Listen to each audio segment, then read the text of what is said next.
नमस्कार। हमारे खास कार्यक्रम खास मुलाकात में आपका स्वागत है। आज हमारे इस खास कार्यक्रम में एक खास मेहमान मौजूद हैं जिनका नाम है शाश्वत सिंह बुंदेला। टीकमगढ़ विधायक यादवेंद्र सिंह बुंदेला के सुपुत्र और लोकसभा टीकमगढ़ के अध्यक्ष जो युवक कांग्रेस देखते हैं।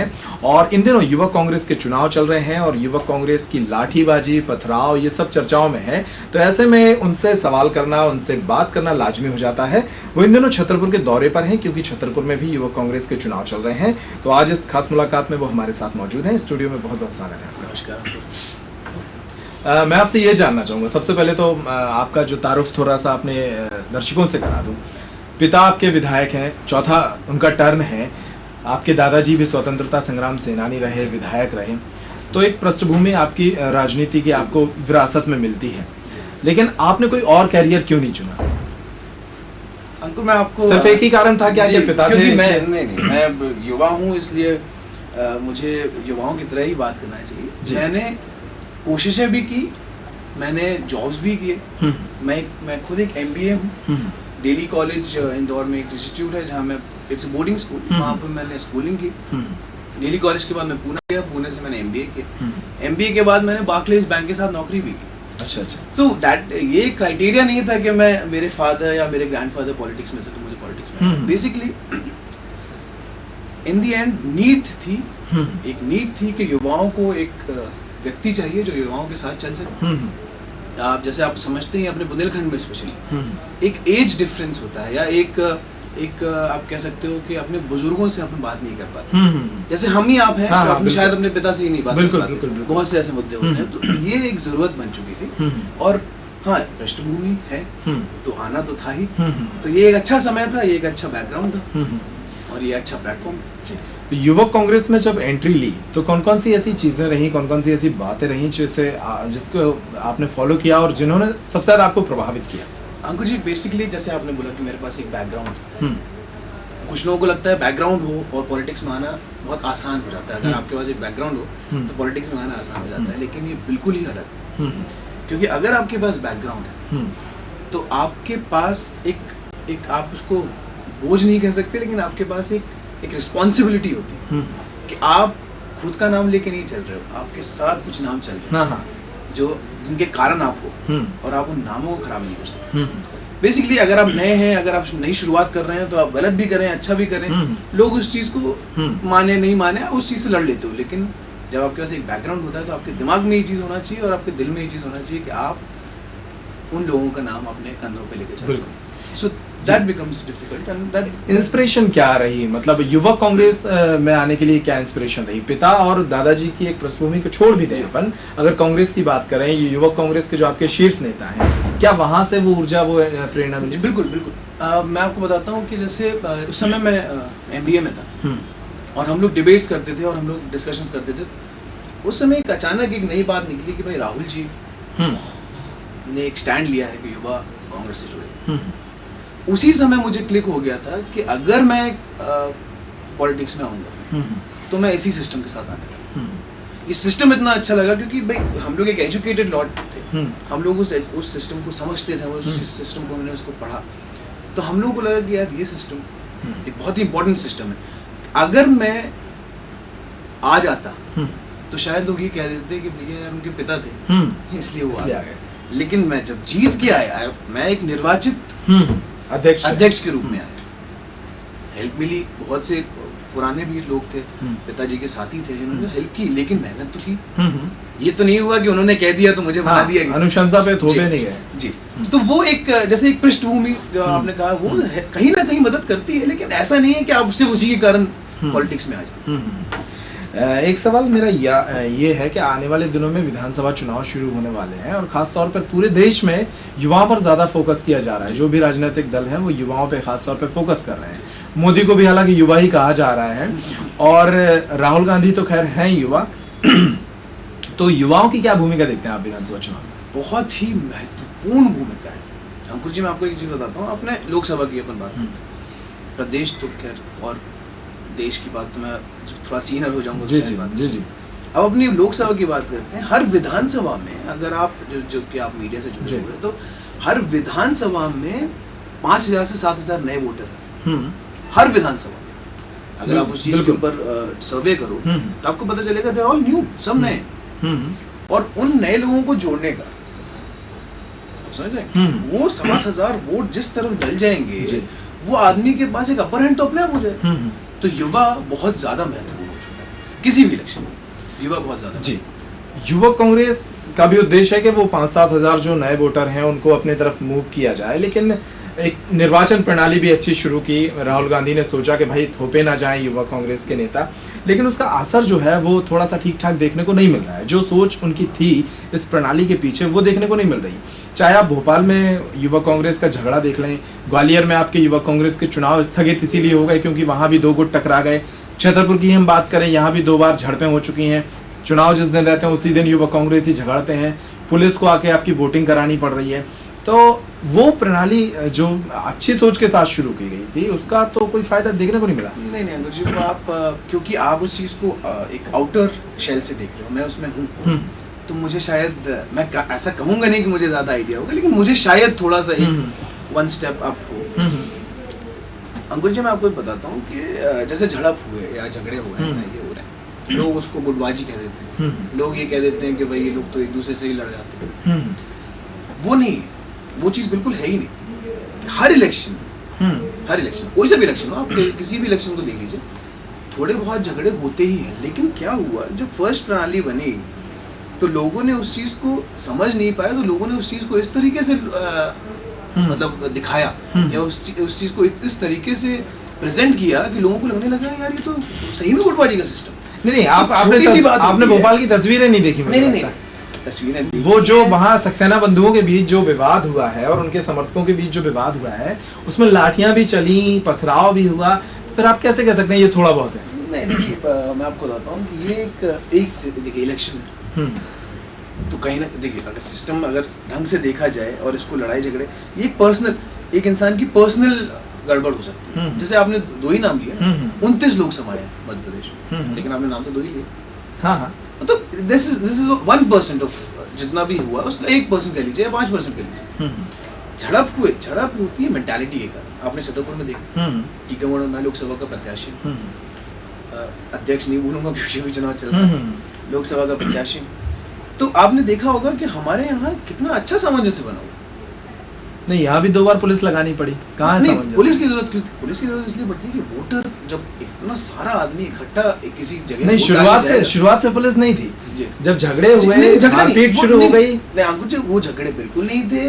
वो हुआ भीड़ का एक, जब उमड़ी भीड़ जब इकट्ठी दोपहर में कितने 11:30-12 बजे, जी जब भीड़ उमड़ी तब पुलिस की जरूरत पड़ी कि भाई इनको कंट्रोल करना पड़ेगा क्योंकि ये वोटिंग की प्रक्रिया में परेशानी आ सकती है। और झड़प, हाँ, वो एक मेंटालिटी, वो पर्सनल मेंटालिटी हो सकती है। चलिए मान भी लेते हैं कि पर्सनल मेंटालिटी है, लेकिन इस प्रक्रिया से जो निकलकर अलग अलग मेंटालिटी जो जा रही है ऊपर, तो कहीं ना कहीं एक गुटों की राजनीति तो तैयार हो रही है। फिर ये गुटों की राजनीति विधानसभा चुनाव में कैसे सरकार बनाएगी कांग्रेस की? नहीं, गुट नहीं। मैं फिर से आपको बताता हूँ क्योंकि मैं पिछली बार भी अध्यक्ष था जी, और आपने देखा होगा उस समय भी बड़ा माहौल खराब हुआ कि भाई नहीं जीत पाएंगे या लड़ाई चल रही है, झगड़ा चल रहा है। मैं 2 ही वोट से जीता और बहुत ही उन लोगों ने वहाँ पर माहौल लोगों ने बना दिया कि भाई ऐसा ऐसा है। लेकिन आपने देखा होगा कि हमने 2 साल आराम से काम किया। क्या हम एक दूसरे से लड़े? क्या हमने एक दूसरे के बारे में कुछ गलत कहा? नहीं, लेकिन कुछ लोग ये कहते हैं कि जो आपका कॉम्पिटिटर था या जो आपका प्रतिस्पर्धी था वो जाके आपके नीचे फिर काम कैसे करेगा? इस जो प्रक्रिया में है कि एक व्यक्ति जो जीत गया वो अध्यक्ष, फिर जो नहीं जीता वो उपाध्यक्ष या सचिव, इस तरह की चीजें, तो वो व्यक्ति आपके नीचे फिर कैसे काम करेगा? वही तो मैं आपको बता रहा हूँ जी, के नीचे काम करने का तो मतलब नहीं। यहाँ सब बराबर है। नहीं, हम अगर बायलॉज में ही देखें तो सब बराबर कैसे हैं? अगर आप बायलॉज में भी देख लें तो सिर्फ वोटिंग परसेंटेज के हिसाब से हमने अध्यक्ष और उपाध्यक्ष, उसके बाद सारे जनरल सेक्रेटरीज। जी, आपने अगर देखा हो तो सारे जनरल सेक्रेटरीज 10 लोग बनेंगे तो 10 लोग जनरल सेक्रेटरी, 8 लोग जनरल सेक्रेटरीज हैं। मतलब वी आर ऑल इक्वल। हम लोग में ये, हाँ, ये फिर वही पर्सनल मेंटालिटी वाली बात हो जाती है कि भाई अगर वो अध्यक्ष बन गया या उपाध्यक्ष बन गया तो उसको अगर इतनी वो है तो शायद वो अलग हो जाए, लेकिन सिस्टम में ये चीज़ नहीं, क्योंकि हम सब इक्वल, हम लोग एक दूसरे को एक बराबर लेके चलते हैं। छतरपुर जिले की अगर हम बात करें, चूंकि आज छतरपुर के स्टूडियो में आप हैं, छतरपुर की 3 विधानसभाएं खासतौर पे आपका फोकस है उन पर, क्योंकि आप प्रत्याशी हैं लोकसभा अध्यक्ष के लिए, छतरपुर, बिजावर और महाराजपुर। इन तीनों विधानसभाओं में क्या स्कोप देखते हैं युवा राजनीति का, और आपको क्या नजर आता है कि यहाँ से कौन कौन लोग हैं जो निकल सकते हैं? देखिए, मैं नाम नहीं ले सकता, या नाम अभी ऐसे कोई खुल के भी नहीं आए। हाँ, उन्हें वोट भी देने हैं आपको कि नहीं, वो खुल के भी नहीं आए, लेकिन हाँ ये है कि युवा बहुत महत्वपूर्ण रोल प्ले कर रही है। आपको बताऊं मैं, जैसे जातिगत समीकरण बनते हैं, वैसे आजकल युवाओं के समीकरण है, आजकल जातिगत समीकरण नहीं है। आजकल ये है कि एक युवा लड़ रहा है, और अगर एक जन मतलब उतने यंग नहीं है या पुराने वो है, तो माहौल बनता है, उससे फर्क पड़ता है। उससे आपको मैं बताऊं, एक विधानसभा में अगर एक युवा है तो उससे पूरे जिले में फर्क पड़ेगा। तो ये तो होता ही और आपको ये बिल्कुल अच्छे से पता है कि जो नए, जैसे मैं हूँ, आप मेरे आपने और सारे, अपन जो नई जनरेशन है, अपन लोग के अंदर वो फीलिंग नहीं है जो कुछ पार्टीज में है, या कुछ पुराने समय में कि भाई ये फलानी जाती है, ठिकाना ये फीलिंग्स नहीं। हाँ, लेकिन अपने अंदर ये है कि भैया हमारे साथ वालों युवा हो तो हमारी मदद करेगा। हाँ, ये तो बिल्कुल है। तो उस जोशीले खून को जब आप कांग्रेस से जोड़ रहे हैं, तो आपको नहीं लगता कि इस तरह से जब हम नीचे से युवाओं को निकाल रहे हैं, और वही युवा जो दोनों पार्टियों, उसके पास दोनों ऑप्शन है, जो कि आपकी प्रणाली में आपने सदस्य भी बनाए, फिर उसके बाद वोटिंग कराई, फिर अध्यक्ष बनाए। मध्य प्रदेश में शिवराज सिंह चौहान ऐसे युवाओं पर काफी 2-3 साल से फोकस कर रहे हैं। भोपाल में उन्होंने अपने निवास पे युवा पंचायत बुलाई, युवाओं के लिए स्वरोजगार योजनाएं चलाई। तो आपको नहीं लगता कि जब चुनाव की समय आएगा, जब बारी उसको ऑप्शन की होगी, तो वो भाजपा को चुनेगा? मध्य प्रदेश में क्या तोड़ है आपके पास? नहीं, देखिए, काफी युवा संतुष्ट नजर आते हैं भाजपा की योजनाओं से। संतुष्ट नजर आते हैं क्योंकि देखिए क्या होता है, युवा जैसे एक जो नया खून है, जिसको आप कह सकते हैं युवा है, वो अचानक किसी सुंदर दिखने वाली चीज की तरफ आकर्षित हो जाता है। लेकिन उसको बाद में पता चलता है कि भाई जो चीज इतनी सुंदर दिख रही थी, उसके पास जाने में वो सुंदर नहीं तो 3 महीने के बाद चल जाएगा ना पता, तो उससे नुकसान नहीं है। जैसे think everything that glitters is not gold. तो आज वो क्या है, आपने देखिए शिवराज सिंह जी का मैं आपको बता देता हूँ, आप भी जानते हैं, हर कोई जानता है कि उन्होंने बहुत से ऐसी बहुत सी बातें की अपने 10 साल के उसमें कार्यकाल में, 7 साल 8 साल के कार्यकाल में, ऐसी बहुत सी बातें की जो वो फुलफिल ही नहीं कर पाए। ऐसी बहुत सी उन्होंने बातें लोगों के सामने ला दी, जैसे आज बेटी बचाओ तो खत्म ही हो गया, वो बात ही नहीं करते थे। तो ऐसी बहुत सी चीजें थी जो उन्होंने माहौल तो बनाया, लोग उससे बड़े अट्रैक्ट भी हुए, लेकिन बाद में उनको समझ में आया कि ये तो झूठ है। नहीं, आप लोग को लग रहा है, अपन लोग का अनुभव है। हाँ, वो अभी 12 साल ही हुए उनको पॉलिटिक्स में आए हुए, और अब आप ये कह रहे हो कि भाई अचानक आपके पास बहुत सीनियर लीडर्स हैं। हाँ, और वो शायद अच्छे से चला सकते हैं, क्या पता सिंधिया जी भी उस तरीके से चला सकते हैं। लेकिन अगर आप उस सिस्टम को देखें, अगर आप उस चीज़ को देखें, जैसे फॉर एग्जांपल एक गांव में शायद जो आपका छोटा भाई जितना काम नहीं कर पाएगा, आप उतना अच्छा काम कर सकते हो, क्योंकि आपको वो आइडिया है, आपने वो चीज़ देखी है। अभी जितने भी केंद्र सरकार के विरोध में जितने भी प्रदर्शन हुए, दिल्ली के जंतर मंतर से लेके और भोपाल तक, इन सभी प्रदर्शनों में युवा ही सबसे ज्यादा मोमबत्तियां लेके नजर आए, और सबसे ज्यादा विरोध जो है वो केंद्र सरकार का युवाओं की तरफ से ही देखने को मिल रहा है। चाहे आप फेसबुक खोल के देखिए, ट्विटर देखिए, भरा पड़ा है विरोध, मतलब युवाओं की ओर से केंद्र सरकार का।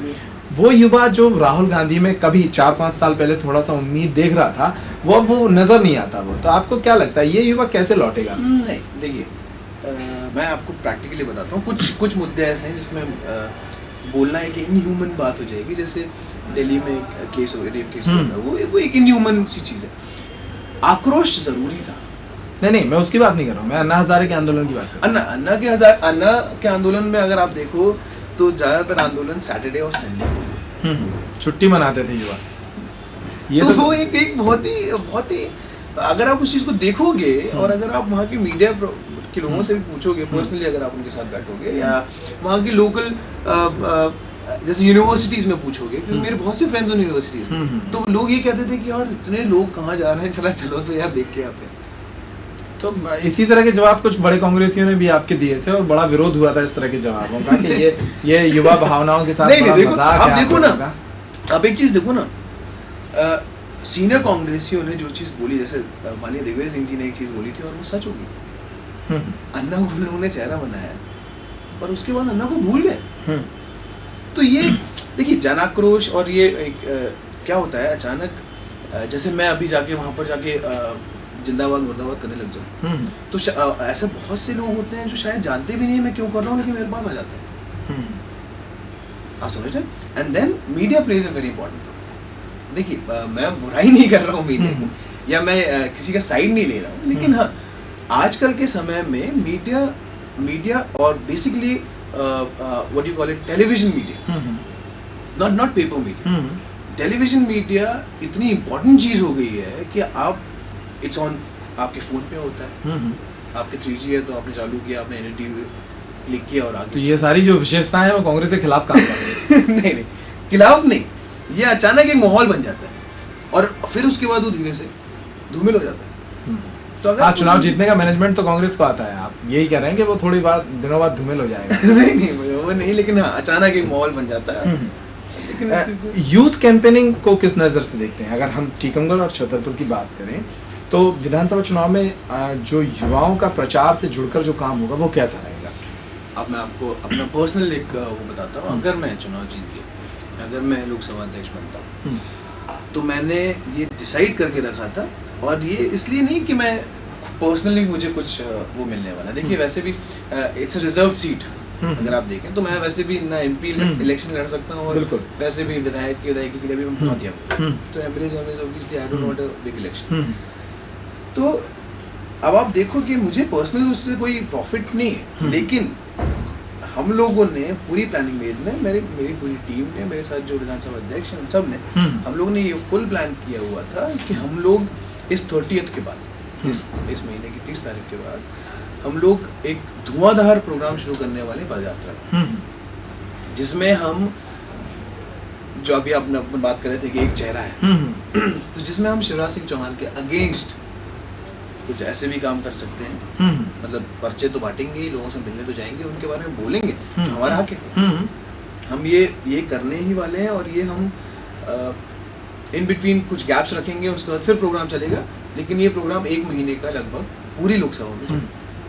एक यहाँ से हम शुरुआत करेंगे, और उससे अब आप देखोगे उस चीज़ से जब असलियत लोगों के सामने आती, क्या होता है हमारे एरिया के, या आप समझ लो मध्य प्रदेश के, आप समझ लो बुंदेलखंड के वोटर्स अभी भी सीधे हैं, उनको समझ में नहीं आ रहा कि उनसे झूठ बोला जा रहा है। तो हमें बस इतना सा काम करना है कि हमें आगे उन्हें बताना है कि आप सच झूठ। एक आरोप अक्सर युवक कांग्रेस पे लगता है कि युवक कांग्रेस सिर्फ एक ऐसे जोशीले युवाओं की फौज है जो किन्हीं बड़े नेताओं के इशारों पर जो है बैनर झंडे लगाते रहते हैं, नारेबाजी करते रहते हैं, मारपीट झगड़ते रहते हैं, बूथ्स की हिफाजत करते रहते हैं। इसके अलावा अगर पॉलिटिक्स को बाहर रख के कुछ कहा जाए तो युवा कांग्रेस वर्ष भर कोई काम नहीं करता। अगर हम तुलनात्मक दृष्टि से भाजपा के युवा मोर्चा को देखें तो साल भर उनके कैलेंडर्स होते हैं, जिसके तहत गैर राजनीतिक कार्यक्रम भी होते हैं। छतरपुर में यूनिवर्सिटी की स्थापना में युवा मोर्चा ने काफ़ी मेहनत की, आंदोलन में वो शामिल रहे। ये आरोप लगते हैं कि युवा राजनीति और युवाओं से जुड़े सरोकार जो हैं उन पर काफ़ी काम करते हैं। युवा कांग्रेसी सिर्फ पॉलिटिक्स करते हैं। नहीं, देखिए एक तो नया सिस्टम जहाँ से हमने बात शुरू की थी कि नया सिस्टम कहाँ काम आ रहा है, नया सिस्टम यहाँ काम आ रहा है। शायद ये हो सकता था कि पुराने समय में ये हुआ हो कि भाई किसी नेता ने आपको बना दिया, तो आप यू हैव टू बी, आप उस नेता के लिए लॉयल हो गए, तो अब शायद आपकी जो टीम है उनके लिए काम कर रही है। जहाँ तक आपने पोलिंग बूथ की बात करी, पोलिंग बूथ से ज़्यादा इम्पोर्टेंट कुछ होता ही नहीं। आप देखें अगर युवा कांग्रेस सिर्फ वही इम्पोर्टेंट है ना, फिर युवा कहाँ इम्पोर्टेंट रह गए? सिर्फ पोलिंग बूथ इम्पोर्टेंट है ना? अगर पोलिंग बूथ पे, मैं उसी पॉइंट पे आता हूँ, अगर पोलिंग बूथ पे युवा है तो आप समझिए युवा कांग्रेस कितनी इंपॉर्टेंट है कि हर पोलिंग बूथ पे युवा कांग्रेस होती है। हाँ तो ठीक है, वो डलाती है। मैं वही कह रहा हूँ ना कि वो काम बड़ी ईमानदारी से नहीं। अब उसके बाद देखिए आप, जहाँ तक आंदोलनों की बात है, आंदोलन किए हैं युवा कांग्रेस ने, और बहुत बड़े बड़े आंदोलन किए। एक दो उदाहरण बताइए आप। अभी भोपाल में एक प्रोग्राम हुआ था, 20,000 युवा वहाँ पर था। किस विषय पे था? जब ये 20th को था, ये शिवराज सिंह चौहान के खिलाफ ही पूरा आंदोलन, पॉलिटिक्स का ही हो गया ना के सामने। नहीं, एक पॉलिटिकल प्रोग्राम ही हो गया ना। पॉलिटिकल क्यों? अगर सोशल प्रोग्राम बताइए मुझे जो युवा कांग्रेस ने किया हो। सोशल प्रोग्राम बहुत सारे होते हैं, जैसे हम लोग प्लांटेशन करते हैं, हम लोग यहाँ जाते हैं, ऑर्फनेज जाते हैं, जहाँ बच्चे ऑर्फनेज। हाँ, हम लोग की एक कमी है, मैं आपसे ये बताऊँगा, हमारी एक कमी है कि हम मीडिया मैनेज नहीं करते। हम काम तो करते हैं लेकिन हम बता नहीं पाते कि हमने वो काम किया। नहीं, मैं मीडिया मैनेजमेंट की बात नहीं कर रहा हूँ। मैं आपके क्षेत्र की बात भी नहीं करूंगा ना, आपके यहाँ के जाके दावे करूंगा। छतरपुर जो आप 3 विधानसभाओं को आप देख रहे हैं, मैं उनकी आपको जानकारी दे रहा हूँ। यहाँ पे कभी भी युवा कांग्रेस ने कोई प्लांटेशन नहीं किया, नहीं, कैंडल कोई मार्च किया, युवा कांग्रेस ने यहाँ कैंडल मार्च किया। मैं अध्यक्ष था लोकसभा का। किस विषय पे किया? जब उस समय दिल्ली रेप केस के दिल्ली रेप केस पे बिल्कुल कैंडल मार्च किया, और हम लोगों ने कैंडल मार्च भी किया, और हम लोगों ने हमारे जो आदित्य सिंह थे छतरपुर के अध्यक्ष, अगर आपको याद हो, तो आदित्य ने बहुत मेहनत की है। अभी मैं तो तुरंत आपको उतनी डिटेल नहीं बता सकता, लेकिन मुझे कैंडल मार्च बहुत अच्छे से याद है, मुझे मशाल जुलूस बहुत अच्छे से याद है, उन्होंने पर्चे बंटवाए थे वो बहुत अच्छे से याद है। बहुत से ऐसे प्रोग्राम्स हैं जो ये किए, लेकिन हाँ अब जब मैं देखूंगा तो बिल्कुल भी। चलिए, आज की खास मुलाकात में बहुत अच्छा लगा आपसे बात करके। युवाओं की राजनीति से जो मेरे जहन में जो सवाल थे वो आपसे पूछा, और कई सवालों के ईमानदार जवाब मिले, कुछ के जवाब नहीं मिले, जिनको इशारों में मैंने समझने की कोशिश की है। आप स्टूडियो आए इसके लिए बहुत बहुत शुक्रिया। Thank you.